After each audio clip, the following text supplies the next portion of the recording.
Yuk jadi bagian dari dakwah kami. Dukung operasional dakwah dan sosial kami, raih pahala amal jariah yang terus mengalir sampai hari kiamat.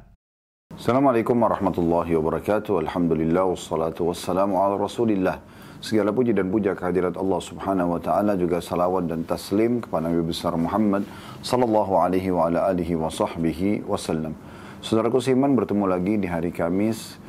Pada kesempatan ini kita mengadakan kajian offline yang terkadang offline, terkadang juga kali ini kita online, yang terkadang kita lakukan juga offline tentunya ya. Dan tetap masih melanjutkan buku yang sama, yaitu membedah buku 35 amal pelebur dosa yang ditulis oleh Fatin binti Abdul Aziz hafizahullah, dan kita akan masuk dengan izin Allah Subhanahu wa taala amalan ke-23 dari 35 amalan pelebur dosa. Namun sebelumnya insyaAllah kita akan memanjatkan doa dulu kepada Allah Subhanahu wa ta'ala. Semoga seluruh amal-amal soleh kita yang pernah kita lakukan, sunnah ataupun wajib, yang sedang kita lakukan dan yang akan kita lakukan sampai menjelang ajal datang nanti diterima dengan pahala yang sempurna. Dan semoga seluruh dosa, kecil ataupun besar, sengaja tidak sengaja yang pernah kita lakukan, dimaafkan oleh Allah Subhanahu wa ta'ala.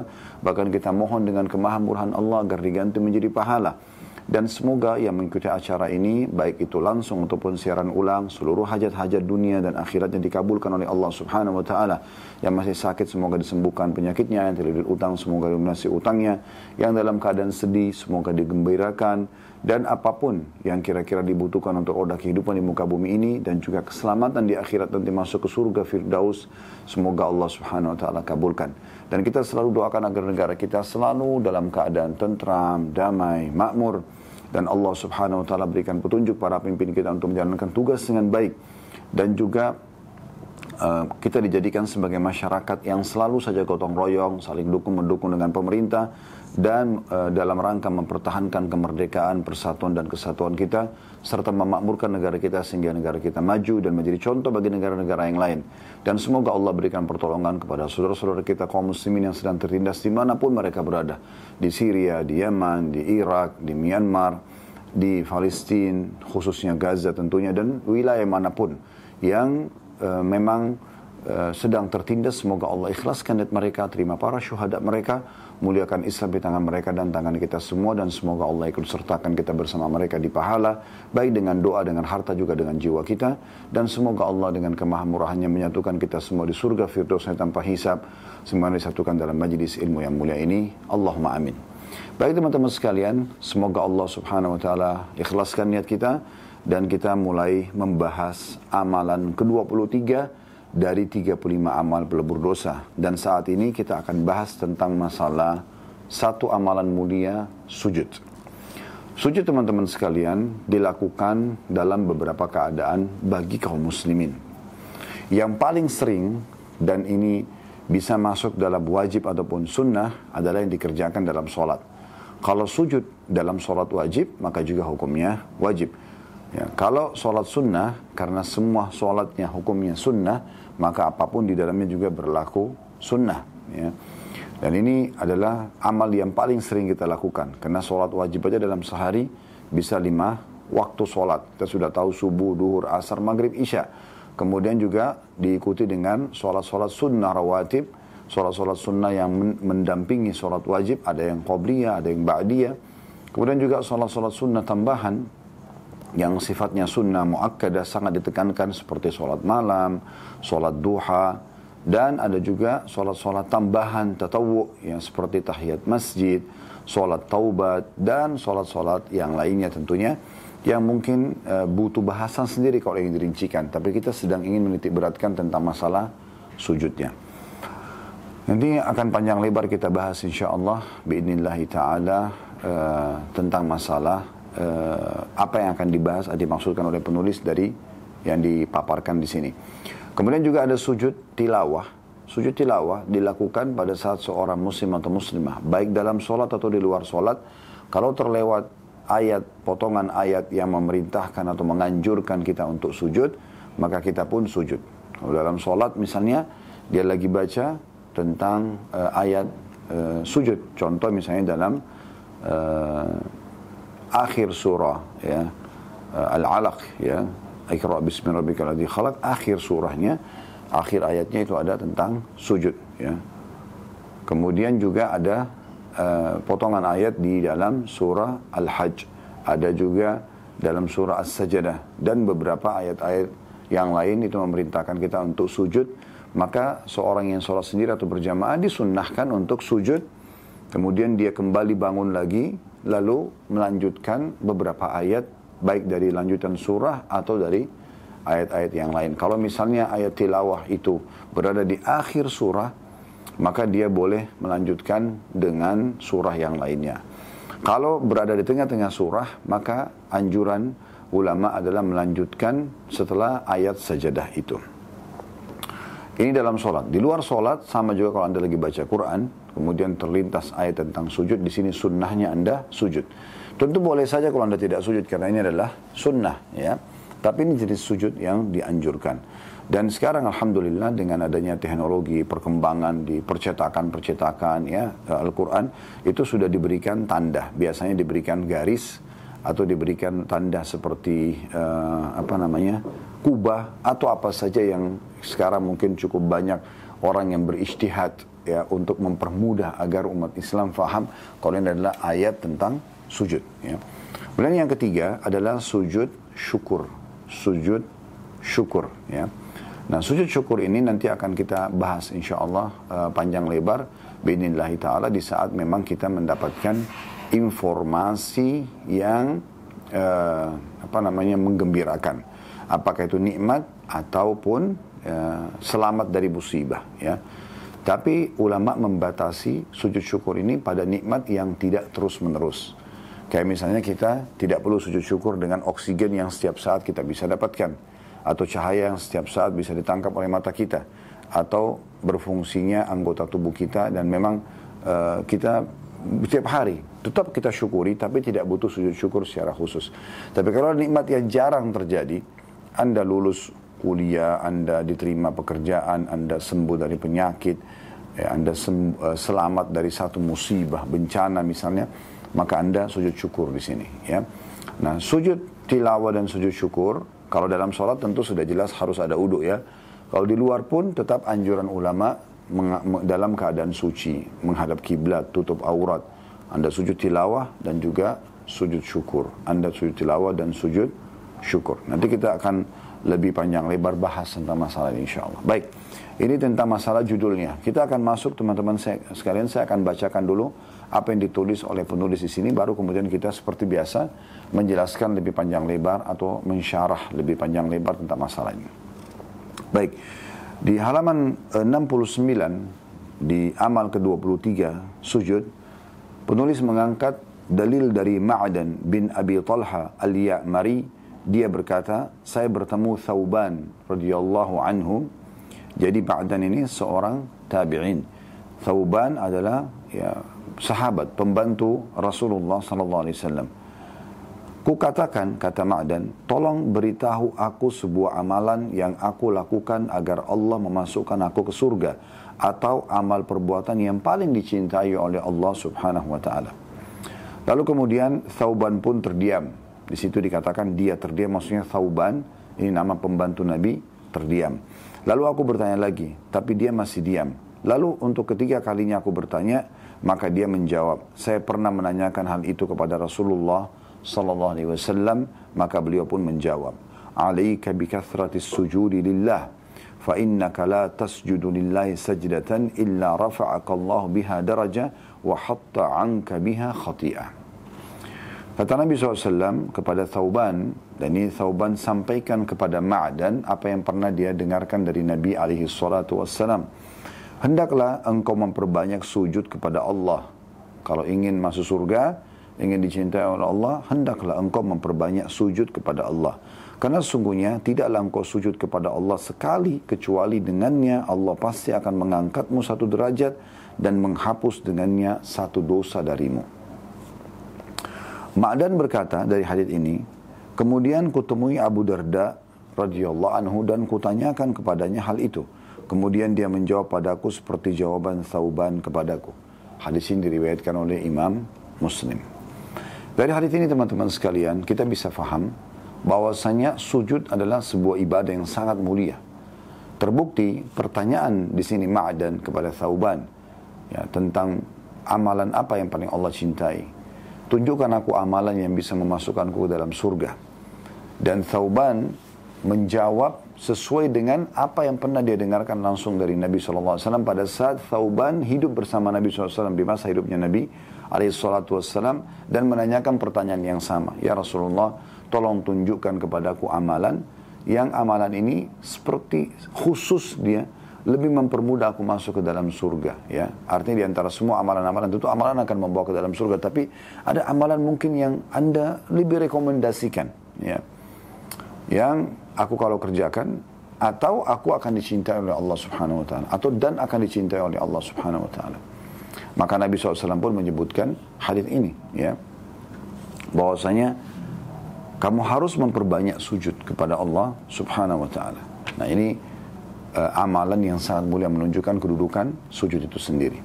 Kemudian pelajaran kedua dari hadis adalah siapapun yang sujud kepada Allah Subhanahu Wa Taala, apakah sujud dalam sholat wajib, sholat sunnah, sujud tilawah tadi ya, karena membaca ayat sujud, atau sujud syukur ya, karena berterima kasih kepada Allah, maka orang seperti ini ya, akan mendapatkan satu kali sujud pengangkatan 1 derajat di surga.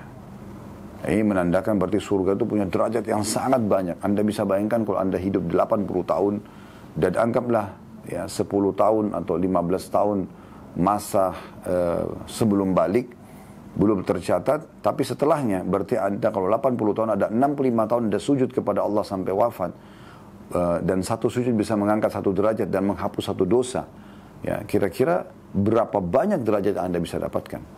80 tahun, 1 hari ada 365, 1 tahun ada 365 hari.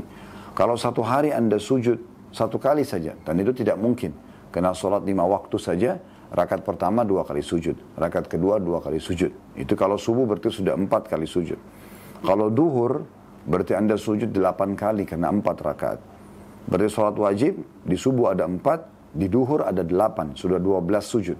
Di asar ada 8, sudah 20 sujud. Kemudian di maghrib ada 6 sujud, ya, berarti 26. Dan di isya ada 8 lagi, ya. Berarti ada 34 sujud ya, yang Anda lakukan di sholat wajib. Itu belum sholat sunnahnya. Jadi dalam sehari bisa puluhan bahkan ratusan sujud Anda lakukan kepada Allah Subhanahu Wa Taala.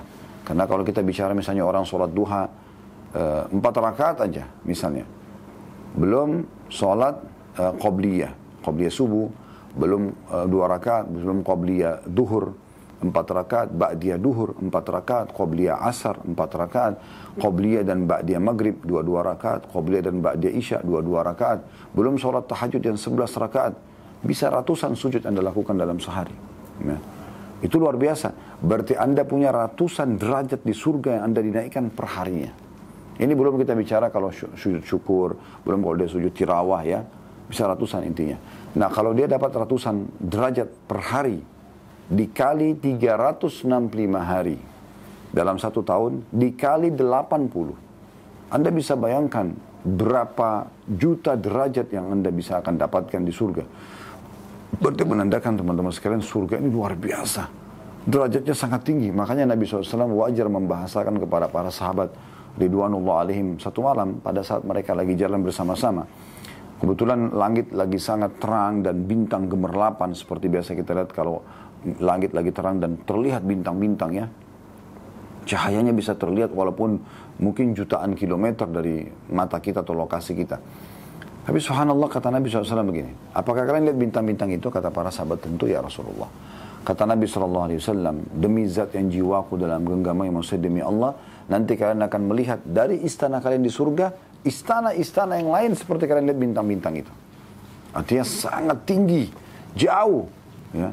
Bahkan tidak tahu di sana fasilitas seperti apa karena jauhnya jarak antara derajat 1 derajat dengan derajat yang lainnya di surga nanti.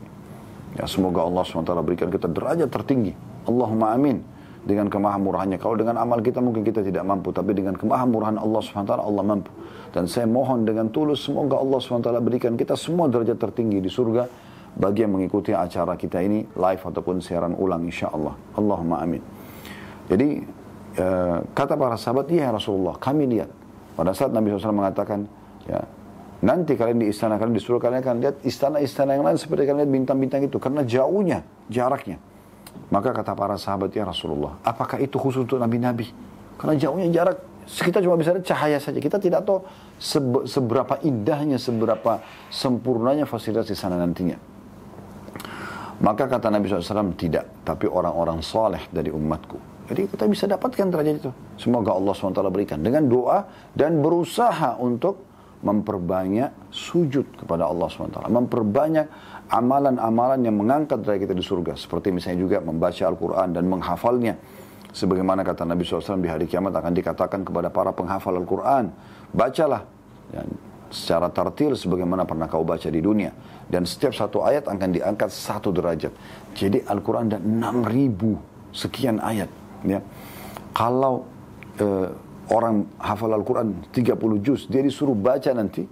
Jadi 1 ayat 1 derajat. 6.000. Ya. Sekian ayat, itu luar biasa. Ya. Itu bisa didapatkan nanti di surga. Begitu juga dengan orang memperbanyak langkah menuju ke masjid, sudah kita bahas pada pertemuan yang lalu. Karena setiap langkah kakinya akan diangkat 1 derajat di surga. Dan seterusnya. Ya. Banyak sekali cara-cara untuk mendapatkan derajat di surga. Tapi yang jelas, ya, ini satu hal yang luar biasa. Ya, menunjukkan tentang sujud itu akan menambah derajat kita di surga dan menandakan bahwasanya memang di surga itu tinggi sekali derajatnya. Jadi jangan sia-siakan. Karena nanti orang di akhirat tidak bisa menentukan, ya Allah saya mau derajat yang kesekian, tapi amal Anda di sekarang di dunia ini, mumpung Allah kasih kesempatan untuk menentukan derajat Anda di surga nanti. Dan faedah yang ketiga adanya pembersihan dosa. Ya. Dengan sujud ini, setiap sujud maka akan diampuni 1 dosa. Mirip tadi, Anda bisa ratusan sujud per hari, berarti bisa ratusan dosa dimaafkan. Selain istighfar Anda, selain langkah kaki menuju ke masjid Anda, selain Anda beramal soleh, sedekah, bakti pada orang tua, jenguk orang sakit, nasihat yang baik, majelis ilmu, banyak sekali pembersihan dosa dan peninggian derajat yang luar biasa di sisi Allah Subhanahu wa taala. Nah, ini 3 buah faedah yang bisa kita ambil dari hadis, ya. Kita juga ingin tambahkan poin penting di sini teman-teman sekalian, dari kisah Ma'dan bin Abi Talha ini adalah pentingnya, ini mungkin kita bisa tambahkan sebagai faedah keempat sebenarnya, ya, dari hadis ini tentang kedudukan Ma'dan dan bagaimana seorang muslim harusnya sering bertanya apa yang dia belum paham, ya, atau apa yang bisa dia mudah kerjakan dari amal saleh yang meninggikan derajat dia. Kepada seseorang yang ahli tentunya. Anda hadir, dengarkan ceramah, dengarkan tilawah Al-Quran, ya, terjemahannya, tafsirnya. Lalu kemudian Anda tanyakan. Nah, pertanyaan Anda ini sangat penting. Seperti di sini pertanyaan Ma'dan kepada Thauban. Dia tahu ini pembantu Nabi SAW, sahabat Nabi. Pasti dia banyak mengetahui dari Nabi SAW, maka dia menanyakan dan sampai 3 kali dia ulangi pertanyaan tersebut agar dia ditunjukkan amalan yang bisa memasukkan dia ke dalam surga dan juga mendapatkan cinta Allah Subhanahu wa taala. Maka Thauban pun menjawab seperti apa yang pernah dia dengarkan dari Nabi alaihi salatu wassalam. Dan tidak masalah seseorang penuntut ilmu kalau dia masih ingin memperkuat amalan yang sudah dia dengarkan dari seorang ustadz atau da'i atau seorang alim atau seorang syekh, seorang kiai, untuk dia tanyakan kepada orang lain lagi untuk memastikan. Di sini Ma'dan setelah menanyakan kepada Thauban, dia juga dalam riwayat tadi, riwayat Muslim di akhir tadi paragraf di buku kita ini, dia tanyakan juga kepada Abu Darda radhiyallahu anhum ajmain. Baik, kita pindah ke halaman setelahnya. Penulis mengatakan dalam hadis ini menunjukkan bahwa sungguhnya sujud itu adalah salah satu sebab terampuninya dosa. Demikianlah keutamaannya yang sangat besar. Ia adalah puncak ibadah dan tawadhu kepada Allah atau merendah, ya, di hadapan Allah Subhanahu wa taala. Setiap kali seseorang bersujud kepada Allah, niscaya Allah akan mengangkat derajatnya dan menghapus kesalahannya. Sebagaimana sabda Nabi SAW, Inna aqraba ma yakunul abdu min rabbih wa huwa sajid, fa'akthiru fihi minad du'a, faqamin an yustajaba lakum. Sesungguhnya saat paling dekat antara seorang hamba dengan Rabb-nya adalah pada saat dia bersujud. Maka perbanyaklah berdoa padanya, karena hal itu akan membuat kalian layak dikabulkan doanya. Dan di antara doa itu adalah memohon ampun kepada Allah Subhanahu wa ta'ala. Baik teman-teman sekalian, dari hadis ini, dari yang kedua, kita bisa ambil pelajaran. Yang pertama adalah bahwasanya sujud itu sangat mulia. Sampai-sampai dikatakan paling dekatnya seorang hamba kepada Allah justru pada saat dia sujud. Kok bisa? Bukankah Allah tinggi di atas langit sana dan juga bersemayam di atas arsy-Nya? Ya. Sangat jauh kitanya, hitungan manusia dengan Allah SWT. Tapi di mata Allah SWT seorang hamba itu sangat dekat. Dan Allah sangat dekat dengan hambanya. Dan Allah jadikan justru merendahnya hamba itu di hadapan Sang Pencipta Allah. Dengan meletakkan kepala dan dahi yang paling kita muliakan. Allah letakkan kepala kita di bagian atas karena mulianya posisi kepala tersebut. Dan itu diletakkan di tanah, bentuk kerendahan dan penghinaan diri di hadapan Sang Pencipta Allah. Di saat itu justru seorang hamba dianggap paling dekat dengan Tuhannya Allah Subhanahu wa ta'ala. Nah ini pelajaran pertama yang bisa diambil. Kemudian pelajaran yang kedua, dianjurkan pada saat sujud untuk memperbanyak doa. Ya, memperbanyak doa. Dan doa-doa ini boleh Anda panjatkan hajat-hajat Anda. Cuman saja memang penekanan para ulama, terutama dalam mazhab Syafi'iyah, agar menggunakan bahasa Arab. Agar menggunakan bahasa Arab. Ya. Karena memang beliau, Imam Syafi'i, tidak melihat sama sekali bolehnya orang menggunakan bahasa selain bahasa Arab dalam doa di sujudnya. Nah, kalau Anda mau lebih tepat, Anda pilih saja dan mempelajari doa-doa sujud yang diajarkan dalam sholat oleh Nabi SAW. Karena ada banyak ragam ya, seperti Subhana Rabbil A'la, Subhana Rabbil A'la wa bihamdi, Subuhun Kudusun Rabbul Malaikati wal Ruh, Subhanadzil Jabaruti wal Malakuti wal Kibriyai wal Azama, Subhanakallahumma bihamdika Allahumma gfirli, wa Allahumma laka sajadtu wa bika amantu wa laka aslamtu. سجد وجهي الذي خلق وصور فتبارك الله أحسن الخالقين اللهم اغفر لي ذنبي كله دكه وجله أول وآخر وعلانيته وسره اللهم إني أعوذ برضاك من سخطك وبمعافاتك من عقوبتك فبك منك لا أحصي ثناء عليك أنت كما أثنيت على نفسك. Jadi doa-doa ini banyak sekali pilihannya yang sudah disunnahkan oleh Nabi SAW. Maka yang paling tepat Anda baca doa-doa ini dengan meyakini bahwasanya inilah doa terbaik yang dipilihkan oleh Allah Subhanahu wa ta'ala. Namun kalau Anda punya hajat, Anda boleh sampaikan, cuma Anda usahakan bisa membacanya dalam bahasa Arab. Itu jauh lebih baik ya. Anda lagi sakit, Anda mengatakan ya Syafi, wahai zat yang maha penyembuh penyakit, ishfini, sembuhkanlah aku. Contoh saja ya. Seperti itu kurang lebih gambarannya ya. Dan di sini dikatakan doa yang dipanjatkan pada saat sujud itu adalah sangat ya, layak untuk dikabulkan. Sangat layak untuk dikabulkan. Nah ini teman-teman sekalian penjelasan paparan penulis tentunya.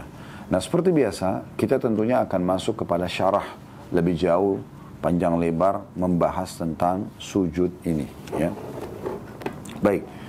Yang pertama teman-teman sekalian yang harus kita perhatikan ya, yaitu tentang masalah sujud syukur dulu ya. Saya ingin membahas tentang sujud syukur. Sujud syukur ini teman-teman sekalian landasan hukumnya adalah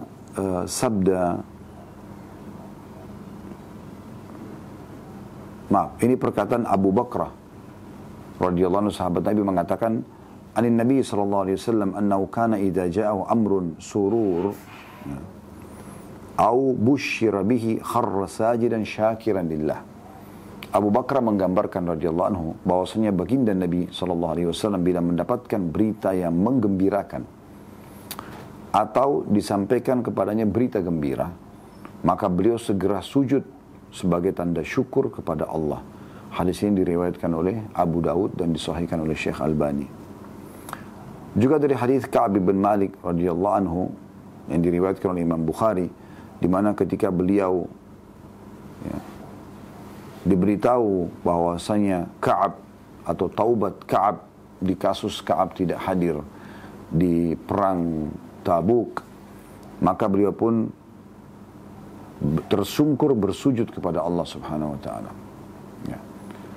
Hukum sujud ini sendiri ya, itu lebih kepada sunnah. Sebagaimana disepakati oleh ulama Syafi'iyah dan Hanabilah atau yang mengikuti madhab Syafi'i dan juga madhab Imam Ahmad.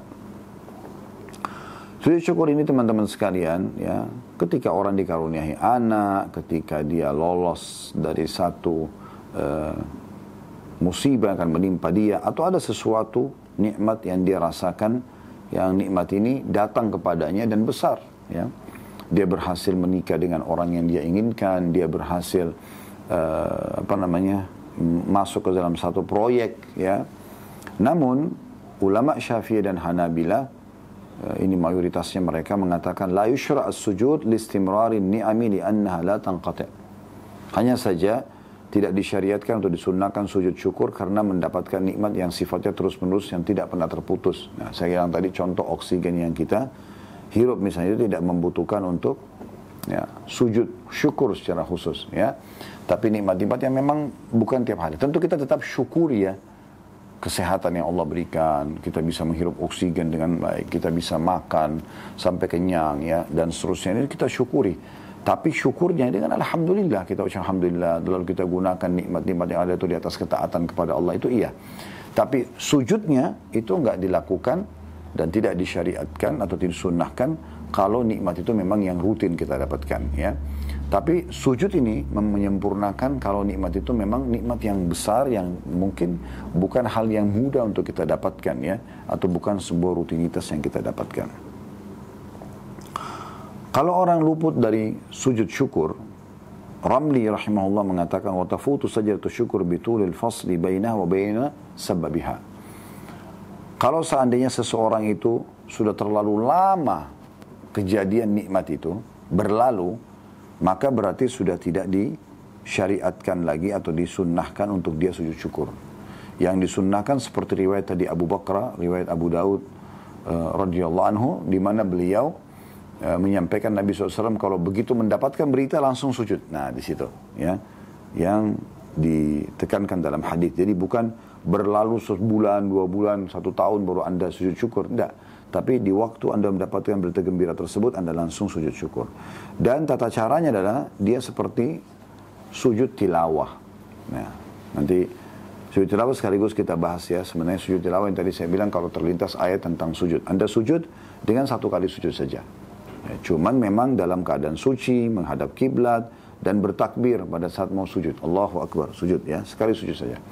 Bacaannya adalah bacaan sujud. Seperti kalau Anda sujud, baca Subhana Rabbiyal A'la, misalnya. Atau salah satu dari tadi, ada 7 atau 8 doa yang sudah saya sebutkan, ya. Subhana Rabbiyal A'la, Subhana Rabbiyal A'la wa bihamdi, pilihannya, ya.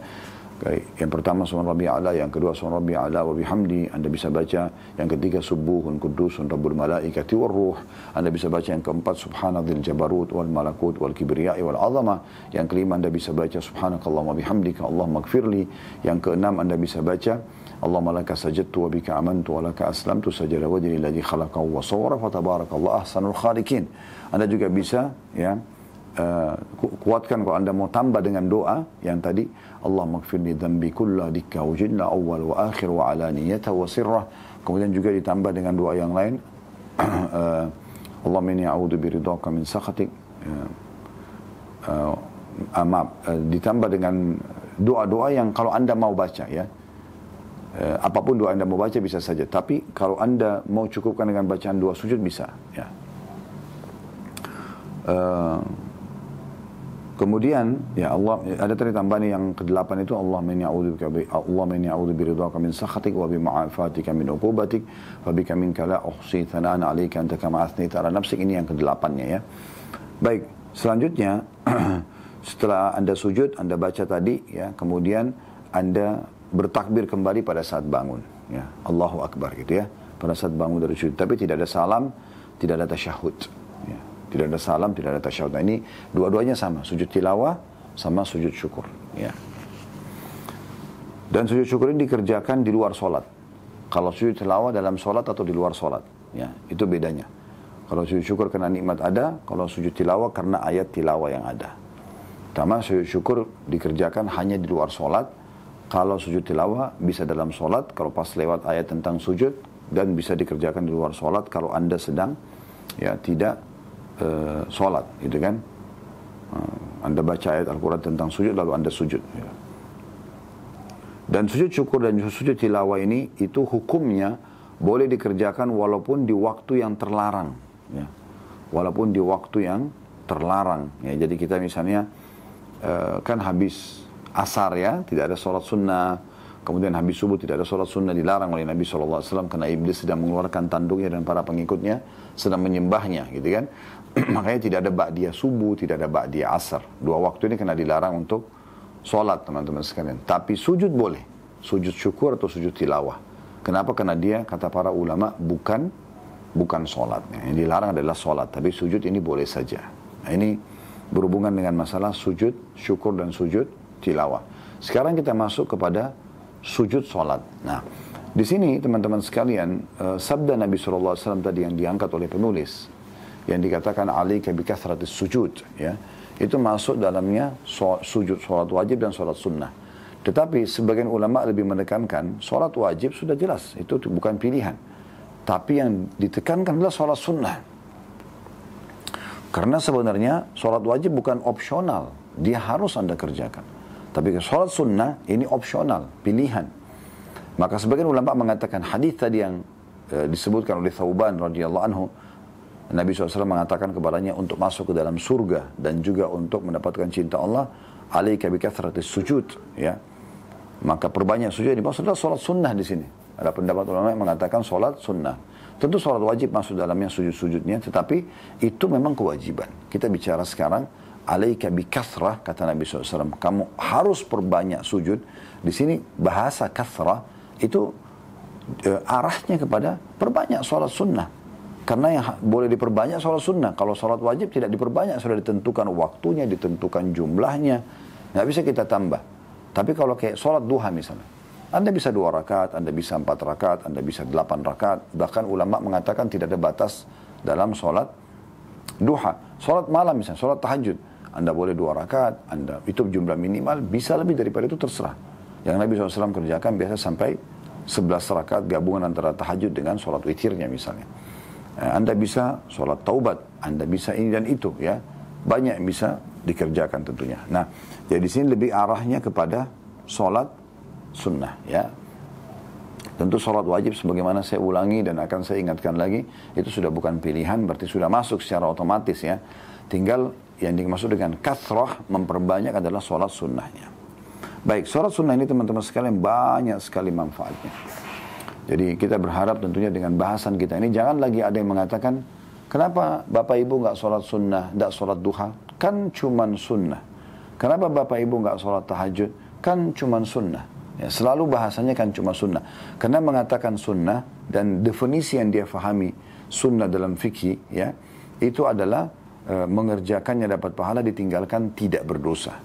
Nah, teman-teman sekalian, ulama menyusun definisi ini, sunnah adalah orang kalau dikerjakan pelakunya akan mendapatkan balasan atau pahala dan ditinggalkan tidak berdosa.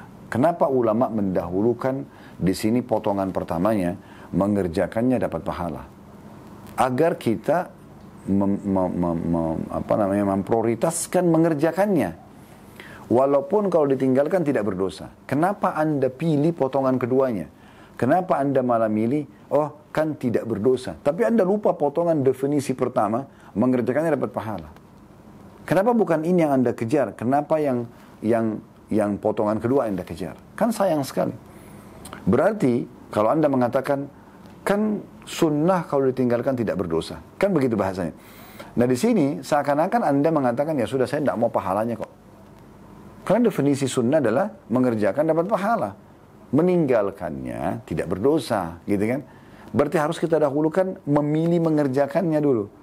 Puasa sunnah, sholat sunnah, zikir, baca Al-Quran, semua itu kan sunnah-sunnah Nabi SAW. Tidak apa-apa nggak dikerjakan, tapi Anda kehilangan banyak sekali peluang pahala.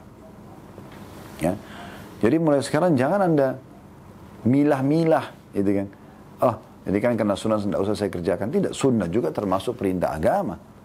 Dan Anda kehilangan banyak sekali faedah. Nah, diantaranya, perhatikan, faedah pertama sholat sunnah adalah dia akan membantu dan menyempurnakan kekurangan timbangan sholat wajib di hari kiamat nanti. Sebagaimana hadis yang sahih, ya, hadis yang masyhur, hadis riwayat Abu Dawud dan Ibnu Majah, juga Imam Ahmad, ya. Kata Nabi SAW dari hadis Abu Hurairah radhiyallahu anhu, "Inna awwala ma yuhasabun nasu bihi yaumal qiyamati min a'malihim as-shalah." Ketahuilah, yang paling pertama dihisab dari manusia pada hari kiamat nanti adalah salat. Dari amal-amal mereka salat dulu. Qala yaqulu rabbuna, ya. Dan Nabi SAW mengatakan, Tuhan kita semua, ya, berfirman, Jalla wa Az, Allah yang maha mulia dan maha tinggi, li malaikatihi, dia berkata kepada malaikatnya, wa huwa a'lamu, dan dia lebih mengetahui sebenarnya. Allah bila tidak tanya sudah tahu, tapi Allah kena tugaskan malaikat, Allah tanyakan kepada mereka. Unzuru fi salati abdi atammaha am naqasaha. Cek salatnya hamba-hambaku ini, atau hambaku yang lagi ditimbang amalnya, apakah salatnya sempurna atau kurang. Fa in kanat tammatan kutibat lahu tammah. Kalau salatnya sudah sempurna, diberikan pahala sempurna. Wa in kana taqasa minha syai'a. Dan kalau salat wajibnya ternyata ada yang kurang khusyuk, dia lupa wudu, apalah ya yang kira-kira menjadi kendala diterima salat wajibnya. Qala anzur hal li 'abdi min tatawwu'in. Allah mengatakan kepada para malaikat, cek coba ada salat sunnahnya enggak. Fa in kana lahu tatawwu'un qala atimmu li 'abdi faridatahu min tatawwu'ihi thumma tu'khadul a'malu ala dzakum. Ya. Maka Allah mengatakan, cek amalan sunnah, salat sunnahnya hambaku ini, ya. Kalau ada, maka sempurnakanlah kekurangan yang ada pada wajib tersebut dengan amalan sunnahnya. Kemudian amalan lain akan diperlakukan seperti ini. Maksudnya, puasa sunnah akan menyempurnakan kekurangan Ramadan. Kalau Ramadan sudah sempurna, maka puasa sunnahnya akan menyempurnakan. Kalau salat wajibnya sudah sempurna, maka salat sunnah ini hanya akan menambah lagi, ya, keutamaan bagi dia, derajat di surga, pahala yang melimpah. Kemudian sedekah akan menyempurnakan zakat kalau ada zakat yang kurang, salah dalam hitungan misalnya. Dan kalau zakat sudah sempurna, maka sedekahnya menambah keutamaan dia dan kemuliaannya nanti di surga. Kemudian begitu juga dengan umrah akan menyempurnakan haji kalau kurang. Kalau haji sudah sempurna, maka umrah ini akan menjadi tambahan ekstra pahala buat dia. Oleh karena itu teman-teman jangan anggap remeh, ya. Dan Anda kalau ingin memulai apapun, kegiatan apapun, saran kami mulai perbaiki dari sholat. Kalau sholat wajib Anda sudah Anda sempurnakan, lalu Anda benahi pelan-pelan sholat sunnah, sempurnakan satu persatu, sholat qabliyah, sholat ba'diyah, kemudian sholat duha, sholat tahajud. Anda coba sempurnakan, lakukan, maka nanti mirip seperti isi hadis ini. Walaupun hadis ini sebenarnya menjelaskan tentang nanti kejadian di hari kiamat, ya kan gitu. Tetapi sebagian ulama mengatakan ini sebenarnya di dunia, kalau sholat termasuk awal amal dihisab hari kiamat, maka di dunia juga dia adalah awal amal yang harus jadi perhatian khusus. Nah, gitu. Jadi bagaimana nanti dia kalau diperhatikan secara khusus akan memudahkan seseorang itu membenahi yang lainnya. Tapi kapan sholatnya terbengkalai, sholat wajibnya asal-asalan, khusyuk atau tidak terserah, ya sholat sunnah malas sekali dikerjakan, ya. Dia tidak tahu syarat dan rukun serta kewajiban dan yang membatalkan sholat. Yang penting dia kerjakan saja, ya.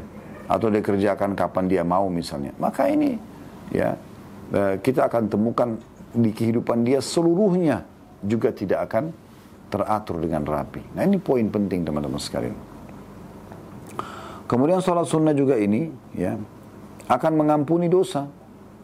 Nah di sini ulama pada saat, ya, membahas tentang keutamaan sholat sunnah, mereka mengangkat hadis yang baru saja kita bahas. Hadis Thauban radhiyallahu anhu yang muncul karena pertanyaan Ma'dan tadi, ya. Yang kata Nabi SAW, "Alaika bikathrat sujud lillah." Perbanyaklah sujudmu untuk Allah, ya. Karena kamu tidak sujud satu kali kecuali Allah akan angkat kamu satu derajat dan menghapuskan darimu satu dosa. Berarti sujud tadi yang sudah kita juga panjang lebar paparkan, wajib, sunnah, syukur atau tilawah, semua akan menjadi pembersihan dosa, ya. Kemudian juga sholat sunnah ini dan umumnya ibadah sunnah, ya, mendekatkan kita kepada Nabi alaihi salatu wassalam. Dari hadis Rabi'ah bin Ka'ab al-Aslami radhiyallahu anhu, beliau berkata, "Kuntu abitu ma'a Rasulillah sallallahu alaihi wasallam." Satu malam pernah aku nginap bersama Nabi SAW. Fa'ataitu bi'udu'ihi wa hajatihi. Lalu aku pada saat bangun malam menyiapkan air wudhu beliau dan hajat-hajat Nabi SAW. Siwaknya, ya, sendal beliau, apa yang dibutuhkan. Ya. Faqala li sal. Maka setelah itu, setelah Nabi SAW wudhu, setelah dilayani, kata Nabi SAW, mintalah. Kalau mau sesuatu minta. Fakultu as'aluka murafakataka fil jannah. Murafakataka fil jannah. Ya Rasulullah, saya minta agar saya bersama anda di surga nanti. Qala awa ghaira dhalik. Ada lagi enggak yang kamu minta? Qultu huwa dhak. Hanya itu ya Rasulullah. Artinya kalau aku bisa bersama anda di surga, udah selesai. Pasti derajatnya tinggi, pasti mulia, gitu kan. Dan selalu bersama orang yang sangat mulia. Tiap hari bisa melihat anda, tiap hari bisa berdekatan dengan anda, gitu kan. Qala fa'inni ala nafsika bi kathratis sujud.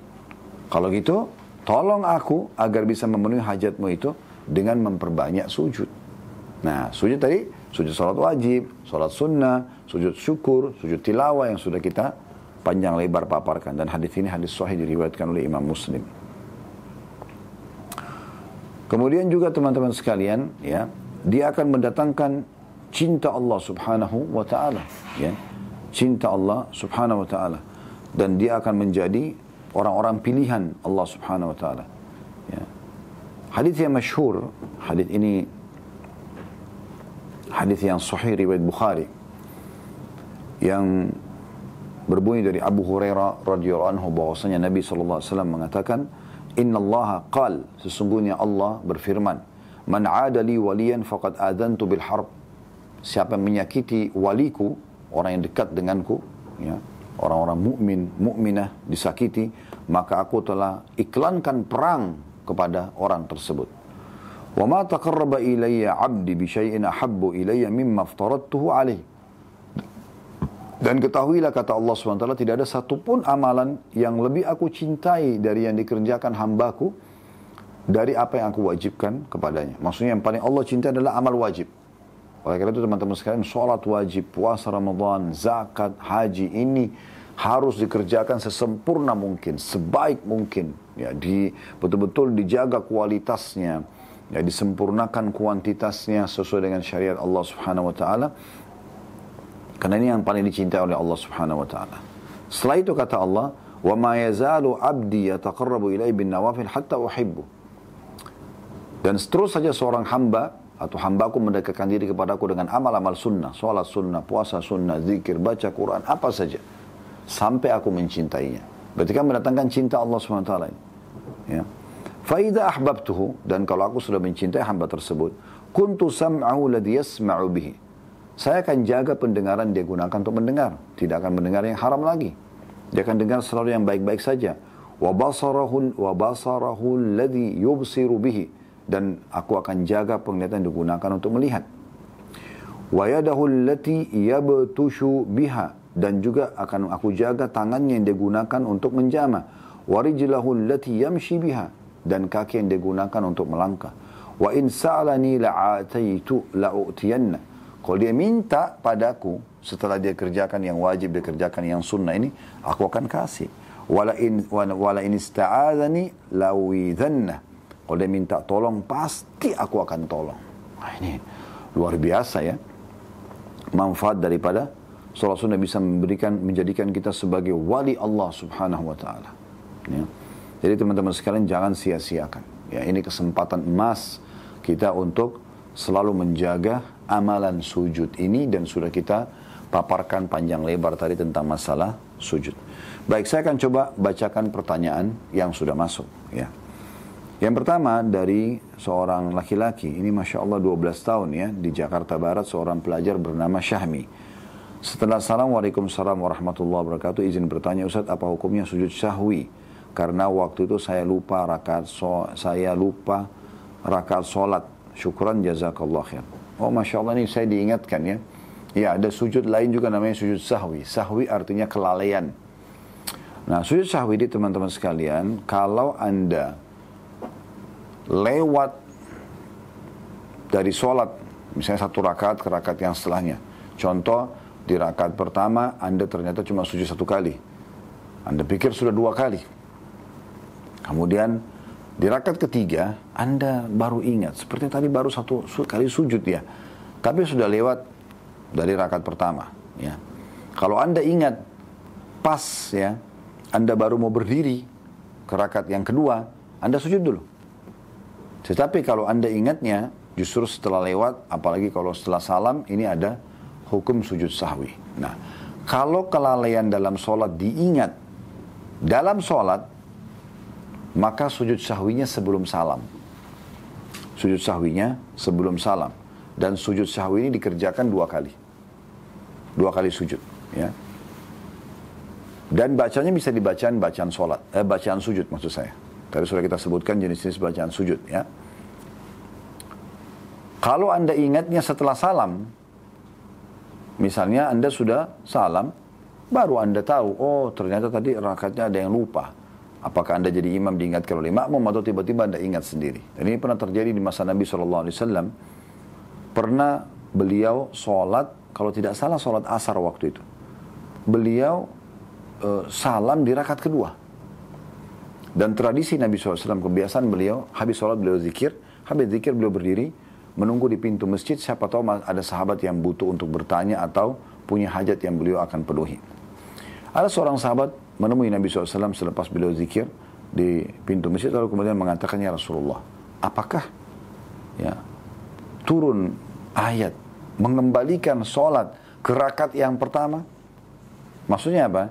Dulu awal sekali diperintahkan sholat di fase Mekah, kejadian Isra Mi'raj, semua sholat 2 rakaat. Subuh 2, duhur 2, asar 2, maghrib 2, isya 2. Semua 2 rakaat. Berubahnya jumlah-jumlah sholat ini setelah hijrah Nabi SAW ke Madinah. Subuh masih tetap, duhur, asar dan isya ditambah 2 rakaat, maghrib ditambah 1 rakaat. Waktu itu Nabi SAW sholat asar, begitu selesai tahiyat pertama, beliau sudah salam. Dan tidak ada yang menegur Nabi SAW, tidak ada yang mengingatkan. Maka sahabat ini datang dan mengatakan, ya Rasulullah, tadi ada Anda sebenarnya sholat cuma 2 rakaat. Gitu. Tapi beliau mengatakan dengan santun, ya Rasulullah, apakah turun wahyu mengembalikan jumlah rakaat seperti awal dulu, cuma 2 rakaat? Maka kata Nabi SAW, tidak. Sahabatnya mengatakan, apakah Anda lupa? Kata Nabi SAW, tidak, saya tidak lupa. Tapi ya Rasulullah, tadi Anda sholat cuma 2 rakaat. Asar. Maka Nabi SAW pun memegang tangan sahabatnya lalu masuk ke masjid, kembali, dan kebetulan waktu itu sahabat masih belum pada bubar. Kata Nabi SAW, apakah betul yang dikatakan orang ini, bahwa saya cuma sholat 2 rakaat dan salam? Mereka mengatakan, benar ya Rasulullah. Langsung Nabi SAW berdiri kembali menghadap kiblat, diikuti para sahabat menambah 2 rakaat tersebut. Kemudian salam. Selepas salam, beliau sujud sahwi 2 kali.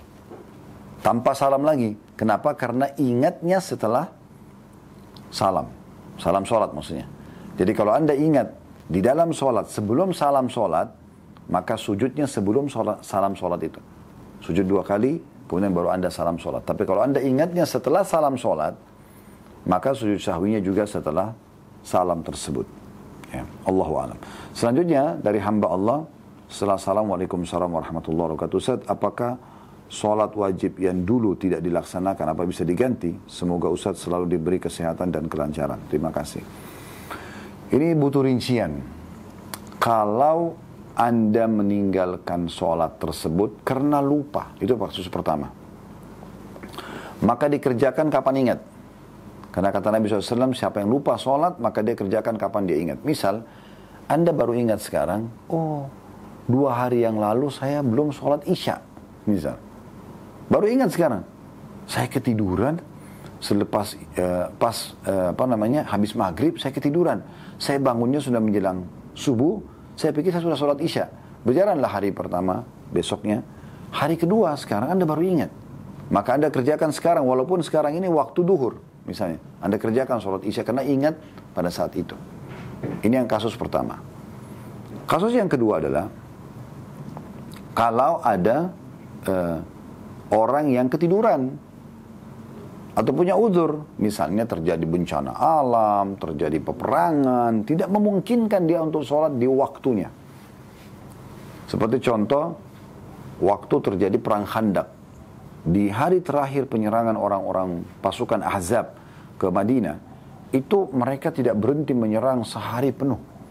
Sampai Umar datang kepada Nabi SAW mengatakan, ya Rasulullah, ini orang-orang ini betul-betul menyibukkan kita. Sampai saya telat sholat asar. Saya baru sholat asar sekarang menjelang maghrib pada saat itu.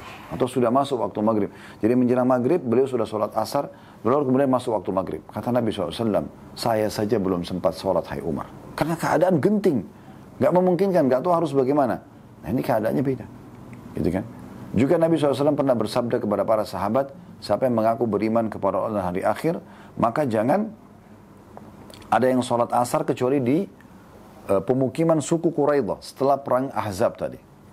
Maka sahabat jalan ke sana. Ada di antara sahabat yang memahami dengan jalan sholat asar saja. Kemudian nanti lanjutkan jalan karena waktu asar sudah masuk. Ada sebagian mengatakan tidak. Nabi SAW mengatakan jangan sholat asar kecuali di Quraidah. Maka ada di antara sahabat tiba di sana sudah maghrib. Lalu mereka belum sholat asar, maka mereka kerjakan asar tersebut. Karena kondisinya pada saat itu, mereka masih dalam kondisi peperangan, gitu kan. Itu berbeda kasusnya. Ya.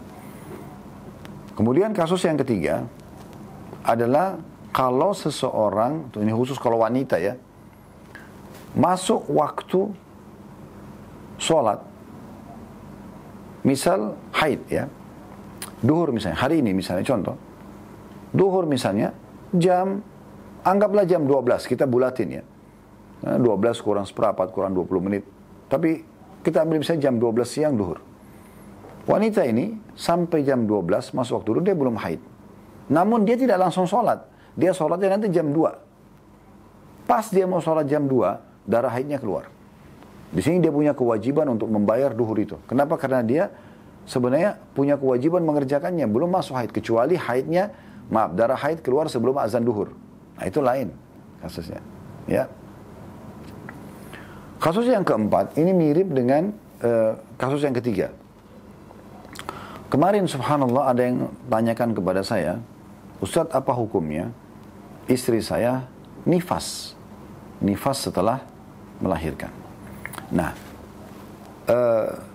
yang difahami oleh sang suami, dia sampaikan ke istrinya, dan istrinya juga faham itu, nifas ini sampai 40 hari. Jadi selama belum sampai 40 hari, walaupun sudah kering, tidak ada darah lagi, berarti tetap harus tidak sholat. Sampai 40 hari baru dia bersuci. Padahal sebenarnya kasusnya, setelah berlalu 30 hari, sang istri sudah suci. Tapi karena mereka salah dalam pemahaman agamanya, belum tahu ilmunya, maka rupanya sang istri ini, karena ikut suaminya, 10 hari lagi dia tidak sholat, tapi dalam kondisi sudah suci. Sudah nggak ada darahnya sama sekali. Karena dia fahamnya harus bulat 40 hari. Padahal sebenarnya pendapat sebagian ulama, ada yang mengatakan 40 hari itu batas maksimalnya. Gitu kan.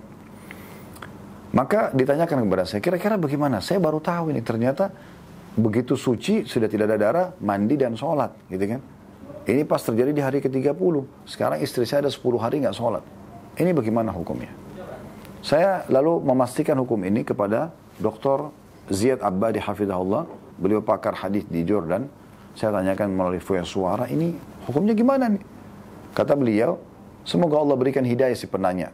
Kenapa dia tidak pelajari hukum ini? Padahal ini adalah hal yang darurat, beliau bilang. Harusnya tolak ukurnya bukan 40 hari, tapi tolak ukurnya adalah sucinya si wanita tersebut. Lalu solusinya adalah dia harus mengqadha sholat yang 10 hari itu. Terus saya tanya lagi, bagaimana cara qadhanya Syekh? Beliau mengatakan bisa dua opsi. Opsi yang pertama adalah dia kerjakan sekaligus. 10 hari itu berarti ada 50 sholat. Karena satu hari kan ya 5 sholat maaf. Subuh, duhur, asar, maghrib, isya. Gitu kan. Hari kedua subuh, duhur, asar, maghrib, isya. Berarti satu hari 5 sholat. Ya, berarti ada 10 subuh, ada 10 duhur, ada 10 asar, ada 10 maghrib, ada 10 isya. Maka dia kerjakan sekaligus itu semua dalam satu hari. Dia bayar semuanya. Ya. Atau dia kerjakan masing-masing di waktu sholat. Misalnya, dia mulai besok subuh, habis sholat subuh, dia kerjakan lagi 5 subuh yang lain dengan niat untuk mengqadha 5 hari. Besok lusanya, dia kerjakan lagi 5 subuh. Berarti 10 subuh habis yang dia harus qadha. Duhur juga sama. Habis sholat duhur, hari ini dia bayar 5 duhur, kemudian besoknya 5 duhur lagi. Begitu juga asar, begitu juga maghrib, begitu juga isya. Nah ini kasus ya tentang masalah qadha. Nah tidak berlaku, ini poin yang kelima, tidak berlaku qadha teman-teman bagi orang yang sengaja meninggalkan sholat. Tidak berlaku qadha. Misalnya ada orang sengaja memang nggak mau sholat duhur. Masuk waktu asar, dia diajak oleh temannya pergi ke masjid, dia ikut. Habis asar ada pengajian membahas tentang wajibnya sholat misalnya dan keutamaannya. Dia tertarik untuk ngerjain sholat. Apakah boleh dia kerjakan duhur yang dia tinggalkan secara sengaja? Dia qadha? Nggak boleh. Karena dia meninggalkan sholat secara sengaja. Bukan ada uzurnya. Nah, orang seperti ini tidak ada qadha bagi dia. Allahu a'lam. Baik, selanjutnya dari hamba Allah di Bandung. Setelah salam, Waalaikumsalam warahmatullahi wabarakatuh. Ustaz izin bertanya, apakah boleh berdoa di saat sholat fardu di rakaat terakhir? Baca doa kunut untuk mendoakan saudara muslim di Palestina, tapi dengan melihat teks karena belum hafal doanya. Apakah sah sholatnya? Mohon pencerahannya Ustaz, barakallahu fikum. Ini namanya kunut nazilah ya. Dikerjakan oleh Nabi SAW di 5 waktu sholat, di subuh, duhur, asar, maghrib, isya. Jadi bersuara. Ya. Dan ini Anda bisa baca seperti kunut umumnya. Allahumma hdina fiman hadait, wa'afina fiman afait, dan seterusnya sampai akhir. Terakhir Anda tinggal menambah, ya, misalnya Allah mansur muslimina fi Palestina contohnya. Ya Allah tolonglah, menangkanlah saudara kami di Palestina. Kalau Anda cuma bisa itu cukup. Ya. Tapi kalau Anda mau tambahkan dengan doa-doa lain, dengan mendoakan misalnya kehancuran buat musuh sebagaimana Nabi SAW doakan, karena kan harus dalam bahasa Arab. Terus kemudian Anda hanya bisa lihat teksnya, maka tidak ada masalah. Semoga Allah SWT terima itu ya. Tapi ini kunut nazilah bukan satu wajib ya. Boleh saja Anda baca, boleh juga tidak. Tapi kalau Anda sedang jadi imam, seharusnya Anda bisa mengucapkan dalam bahasa Arab ya. Minimal Anda menghafalnya dulu sebelum jadi imam. Beberapa doa untuk kemenangan muslimin, beberapa potong kata-kata untuk kemenangan muslimin, dan beberapa kata untuk kehancuran musuh-musuh. Seperti itu. 3 pertanyaan terakhir mungkin ini ya. Dari hamba Allah seorang ikhwan, Assalamualaikum warahmatullahi wabarakatuh. Semoga dia mengatakan sehat selalu Ustaz dan tim. Allahumma amin, dan semoga kita begitu semuanya ya. Ustaz, pertanyaan di luar tentang sujud, namun ana benar-benar ingin mengetahui bagaimana cara yang benar untuk melakukan sholat taubat yang sesuai dengan sunnah. Jazakallah khairan atas jawabannya Ustaz. Wa iyyakum tentunya ya. Semua yang mengucapkan jazakallah khairan barakallahu fikum ini dari tadi saya sempat juga belum membacakan itu ya. Penanya kedua tadi ketiga mengucapkan itu. Kemudian penanya pertama juga sama ya. Yang saya langsung jawab saja, semoga Allah SWT membalas Anda semua dengan hal yang sama sebagaimana doakan kami ya. Kalau salat taubat itu hadis Nabi SAW yang masyhur berbunyi, tidak ada seorang hamba yang melakukan dosa kemudian dia bersuci, menyempurnakan wudunya, kemudian dia sholat 2 rakaat, di sini dia niatkan sholat taubat, kemudian dia setelah salam beristighfar kepada Allah, atau dia beristighfar di dalam sholatnya itu, kecuali Allah akan maafkan kesalahannya. Jadi sholat ini sholat sunnah 2 rakaat seperti biasa. Ya, Anda boleh kerjakan seperti Anda sholat duha, seperti Anda sholat tahajud, mirip seperti itu. Jadi tidak ada tata cara khusus dalam sholat taubat. Kemudian selanjutnya dari Mustafa, seorang laki-laki 20 tahun di Bali, jika kita qobliyah subuh sering telat, apakah boleh qobliyah subuh dikerjakan setelah subuh? Kalau bahasa Anda, ya, ini Akh Mustafa, sering telat, ini diubah polanya. Jangan telat. Caranya, ke masjid sebelum azan, gitu kan? Atau pas azan Anda sudah di masjid. Sehingga antara azan iqamah semuanya orang di masjid sholat. Supaya Anda nggak telat. Sehingga jangan sering, karena sering ini susah sekali untuk diberikan jawaban, dan para ulama pun tidak memberikan solusi bagi orang yang sering melakukannya. Kalau orang itu melakukan jarang, sesekali pernah terjadi, dia tiba di masjid, dia niat mau sholat qobliyah atau sunnatul fajr, tapi tiba-tiba sudah iqamah.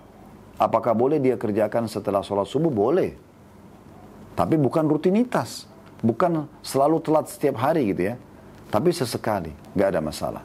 boleh dia kerjakan setelah sholat subuh. Terlebih lagi kalau memang dia sudah rutin mengerjakan sholat sunnah ini. Yang terakhir dari Yulfia Sari, setelah Assalamualaikum warahmatullahi wabarakatuh, izin bertanya, jika sujud syukur, apakah menghadap kiblat dan sudah berwudu? Ini sudah kita jelaskan tadi ya. Jadi memang menghadap kiblat dan dalam keadaan bersuci. Allahu a'lam. Baik teman-teman sekalian, di penghujung acara kita ini kita mengajak teman-teman sekalian untuk partisipasi, mendukung channel dakwah kita ini di YouTube dengan subscribe, like, dan juga loncengnya, sehingga Anda selalu dapat notifikasi yang baik. Berikan komen-komen positif.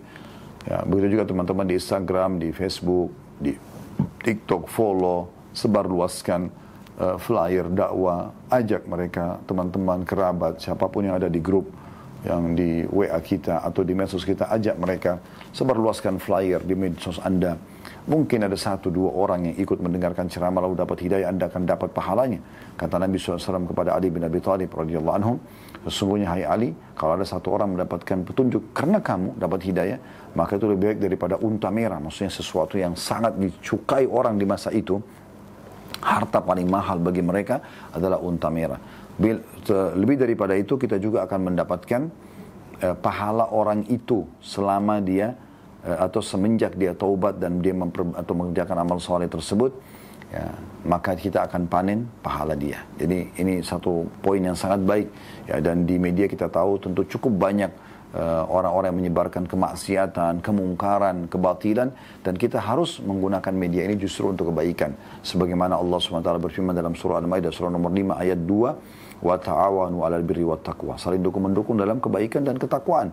Wala ta'awanu 'alal itsmi wal 'udwan, dan jangan saling dukung-mendukung dalam kemaksiatan dan pembangkangan kepada Allah Subhanahu wa taala. Juga teman-teman sekalian, bagi yang berminat untuk selalu mendekatkan diri kepada Allah SWT dengan sedekah, dengan infaknya, bisa bergabung bersama kami di Yayasan Sedekah Kreatif, dan kami mengajak Anda untuk menjadi donatur tetap kegiatan infak sedekah untuk mendukung dakwah kami. Kemudian ada alokasi zakat mal, ada alokasi bunga bank, ada proyek gali sumur, ada proyek tangkap bencana, ada banyak proyek santunan bagi janda yang tidak mampu, anak-anak yatim, ada rumah Al-Quran, dan segala macam aktivitas kami yang bisa Anda lihat di medsos Yayasan Sedekah Kreatif. Dan bagi teman-teman yang berminat untuk haji dan umroh bersama kami, Anda bisa bergabung bersama kami di travel yang Allah amanahkan, Uhud Tour. Anda bisa juga datang di medsos Uhud Tour, dan lebih panjang lagi Anda bisa bertanya kepada customer service yang tentu ada tertera nomor telepon di situ. Kalau benar dari Allah, kalau salah dari saya, mohon dimaafkan teman-teman sekalian. Subhanakallahumma bihamdika, asyhadu an la ilaha illa anta astaghfiruka wa atubu ilaik. Wassalamualaikum warahmatullahi wabarakatuh.